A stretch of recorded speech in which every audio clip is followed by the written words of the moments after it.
Okay, here we're going to look at how we can call methods on lists. The first one we're going to look at is append. So I've got my list here with 3 elements in it. I'm going to append orange onto it. And we can just see what this does. Okay, so it adds orange to the end of the list. One thing I want to draw your attention to is, what if I had a second list? So here I'll rename some things. So I'll say this is list 1, list 2. I'll make as another list, and I'll put carrot and broccoli. Okay, so I have one list with 3 items and one list with 2 items.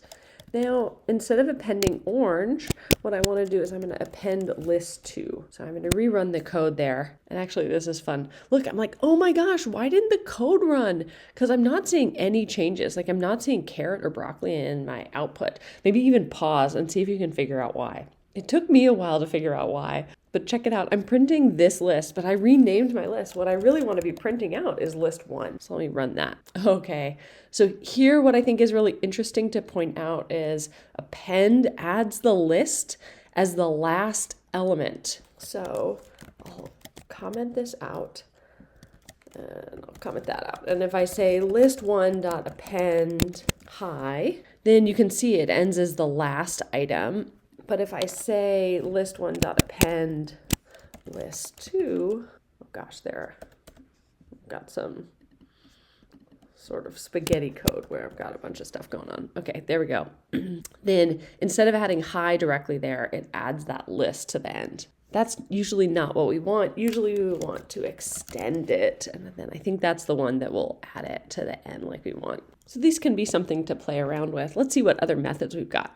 Okay, so that was append, where it adds an item to the end of the list, whatever that item is. We can also call insert. So let's go back and try insert. And we can look at the order of the argument. So insert takes a number and then the item to add. Go back to where we were. Let's change this to insert. So if I'm going to insert carrot, I'm going to insert it maybe I'll insert it at index 0 to start. And I'll run the code.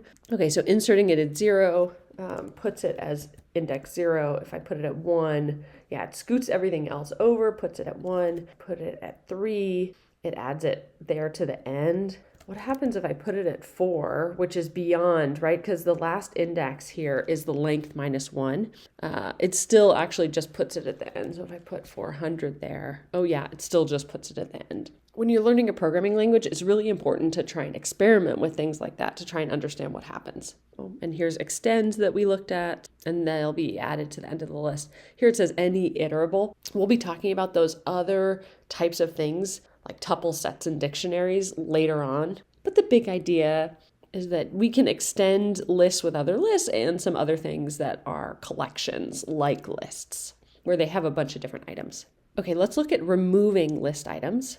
So here in the example, looks like we can take an item in our list and just explicitly say, hey, you'll remove it. So we can try that here. So instead of saying insert, I'll say remove. And I want to remove a banana. And if I run my code, then it gets rid of banana. And again, remember, it doesn't care whether I'm using double quotes or single quotes. It treats those all just as quotes. So, hey, that's a string. So I can remove cherry. What would happen if I try and remove something that's not in there, like carrot? Oh, cool. I get an error. It says list.remove X not in the list. So it's saying my problem was on line 2 and it's a value error. So maybe it's a little ambiguous. Here it says X is not in the list. So I'm like, what is X? Oh, it's like, oh, well, it's giving that argument to remove as X. Okay, so the thing that I passed in as an argument to remove is not in the list. Okay, I can also remove a specific index. So that is using the word pop. So instead of passing the value that I want to remove, I pass the index I want to remove. So here I can say pop index 0, and that gets rid of the apple. If I had said pop index 1, it removes the banana. What happens if I say pop index 100? Oh, there I get an error. We can also use the array indexing, or sorry, the like that square bracket to access an individual element and then say, oh, yo, delete it. We tend to not do that much in our examples in 105. We can also delete everything in the list using clear. Okay, so big picture, we looked at append, insert, extend, remove, and pop. Append took an item and added it to the end of the list. Insert took a number, a spot to add it, and a value, and then added that value to that spot in the list. Extend took something and sort of glued it to the, or like, didn't just add it in the last spot like append. If we gave it a second list, it would sort of glue those lists together. Remove took a specific value, looked for it in the list, and then removed it. And pop took a specific index and removed that index. Gosh, that's a lot to remember. One, you can always experiment with it to make sure that you're like remembering what it wanted you to do.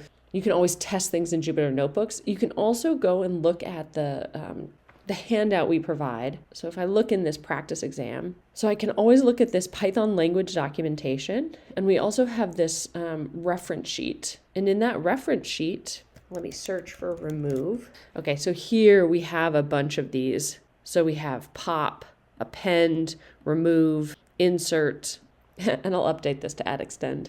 But when you're in an exam, you can always click on that reference sheet to remind yourself. You maybe still want to test it in a Jupyter Notebook. And again, you always have access to a Jupyter Notebook. You can see question 1, it has 0 points available. That is just allows you to access a Jupyter Notebook. And that'll be the case for all of your exams.